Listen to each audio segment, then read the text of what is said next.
difficile. On les a envoyés, soi-disant, pour venir m'éliminer physiquement, ici. Ils étaient un nombre de combien?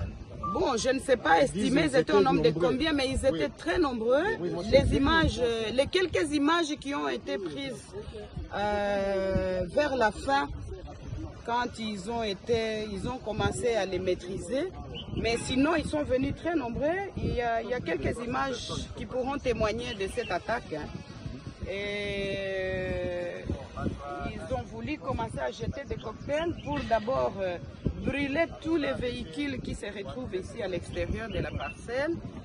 Et puis, avec intention de forcer le portail pour rentrer jusqu'à l'intérieur de la résidence.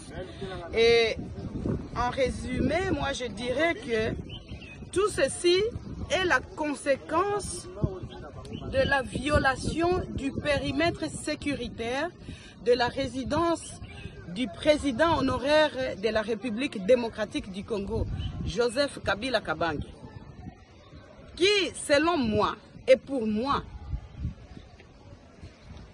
est et restera le père de la démocratie de ce beau et grand pays, la République démocratique du Congo. Nous allons résister parce que nous sommes dans notre pays. Nous sommes nés ici, au Congo. Nous avons grandi ici. Nous avons étudié ici. Nous produisons jusqu'aujourd'hui ici au Congo. Je ne sais pas si c'est ce genre de bandits qui peuvent nous convaincre d'abandonner notre pays et notre population. Non.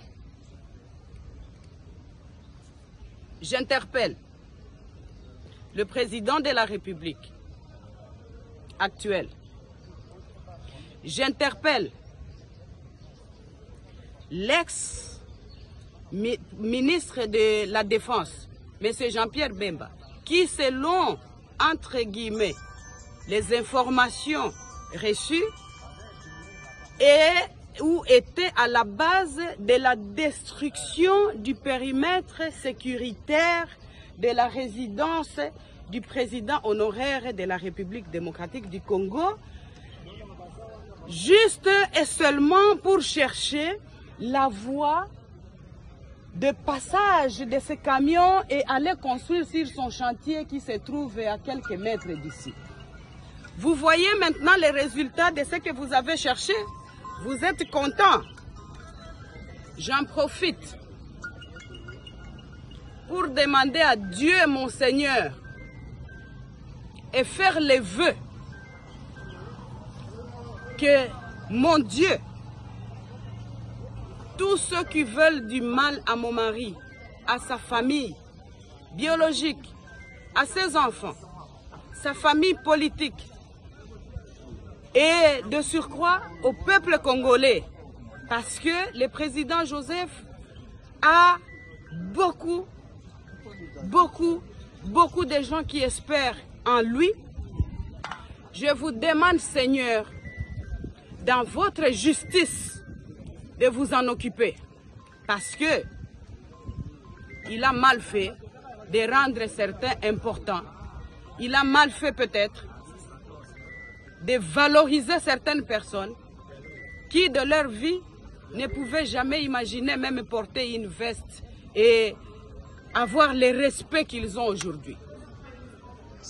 Je suis personnellement contrariée et choquée de voir que l'on envoie des missions entières, puisque ça c'est la deuxième fois que l'on vienne attaquer la résidence pendant ma présence ici, et même quand nous sommes absents, parce que nous sommes libres de nos mouvements. La deuxième fois qu'on vient attaquer, je suis là, pour, soi-disant, la mission de m'éliminer physiquement. Personne n'est éternel sur la terre de Dieu. Nous sommes tous locataires. Mais en attendant, Ces gens, les cadiotistes qui sont envoyés ici chez moi ne réussiront pas de nous éliminer parce qu'ils n'ont pas le pouvoir sur le souffle de vie. Ensemble avec leurs commanditaires. Seigneur, occupez-vous de tous. Parce que moi je crois et j'ai la foi que la justice divine va faire son travail. Voilà. Merci.